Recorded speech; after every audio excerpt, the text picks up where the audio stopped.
Team India Sri Lanka జట్ల మధ్య T20 series ముగిసింది. ఈ సిరీస్ ని యువ భారత్ జట్టు క్లీన్ స్వీప్ చేసి శ్రీలంకకి సూపర్ షాక్ ఇచ్చింది. శుక్రవారం నుండి వన్డే మ్యాచ్లు మొదలు కానున్నాయి. సీనియర్ ఆటగాళ్లు కోహ్లీ, రోహిత్ వచ్చి జట్టుతో చేరారు. గంభీర్ నేతృత్వంలో ప్రాక్టీస్ కూడా ప్రారంభించారు. ఇదిలా ఉంటే టీ20 సిరీస్లో వచ్చిన అవకాశాలను కొంతమంది యువకులు సద్వినియోగం చేసుకోగా, రాకరాక వచ్చిన అవకాశాన్ని సంజు శాంసన్ నేలపాలు చేసుకున్నాడు. అందరూ ఊహించిన విధంగానే కోచ్ గంభీర్ సంజుకి అవకాశం కల్పించాడు. అయితే సంజు ఆడిన 2 టీ20లలో డకౌట్ అయ్యి ఆశ్చర్యపరచగా, చివరి టీ20 మ్యాచ్లో కీపర్గా ఉన్న సంజు సులభమైన క్యాచ్ కూడా నేలపాలు చేసి తన ఘోరమైన ప్రదర్శనతో అతడికి సపోర్ట్ చేసిన వారి ఆశలను నీరు కార్చాడు. సంజు ప్రదర్శనతో పూర్తిగా నిరాశ చెందిన గంభీర్ మ్యాచ్ అనంతరం సంజుతో కొద్దిసేపు ముచ్చటించాడు. ఆ సమయంలో గంభీర్ని గమనిస్తే అతడు తన కోపాన్ని కంట్రోల్ చేసుకుంటూ సంజుతో సంభాషించినట్లు స్పష్టంగా అర్థమవుతుంది.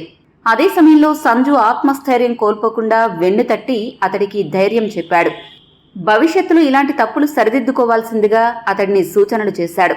గంభీర్ తన కోపాన్ని అణుచుకుని సంజుకి మార్గనిర్దేశం చేస్తూ అతడికి సపోర్ట్ చేసిన విధానం నిజంగా గొప్ప విషయం.